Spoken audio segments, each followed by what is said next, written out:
يا كريم يا عظيم يا غفور يا شكور يا ودود. بسم اللہ الرحمن الرحیم۔ السلام علیکم ورحمۃ اللہ وبرکاتہ۔ قارئین کرام، مدینے سے حضرت امام حسین رضی اللہ تعالیٰ عنہ کی رحلت کا دن اہل مدینہ اور خود حضرت امام حسین رضی اللہ تعالیٰ عنہ کے لیے کیسے رنج و انداوے کا دن تھا۔ اطراف عالم سے تو مسلمان وطن ترک کر کے اعزاء و احباب کو چھوڑ کر مدینہ طیبہ حاضر ہونے کی تمنائیں کریں۔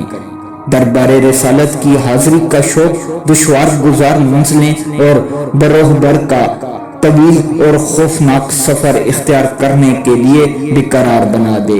ایک ایک لمحے کی جدائی انہیں شاک ہو اور فرزند رسول صلی اللہ تعالیٰ علیہ وآلہ وسلم و رضی اللہ تعالیٰ عنہ جوار رسول صلی اللہ تعالیٰ علیہ وآلہ وسلم سے رحلت کرنے پر مجبور ہو۔ اس وقت کا تصور دل کو پاش پاش کر دیتا ہے جب حضرت امام حسین رضی اللہ تعالیٰ عنہ بارادہ رخصت آستانہ قدسیہ پر حاضر ہوئے ہوں گے اور دیدہ و خونبار نے اشک غموں کی بارش کی ہوگی۔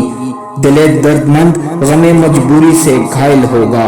جد کریم علیہ السلام کے روضہ طاہرہ سے جدائی کا صدمہ حضرت امام حسین رضی اللہ تعالیٰ عنہ کے دل پر رنج و غم کے پہاڑ توڑ رہا ہوگا۔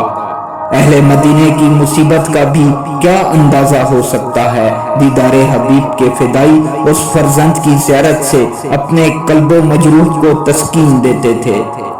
ان کا دیدار ان کے دل کا قرار تھا۔ آج یہ قرار دل مدینہ طیبہ سے رخصت ہو رہا ہے۔ امام علی مقام رضی اللہ تعالیٰ عنہ نے مدینہ طیبہ سے بیزار غم و اندوا دل ناشاد رحلت فرما کر مکہ مکرمہ اقامت فرمائی۔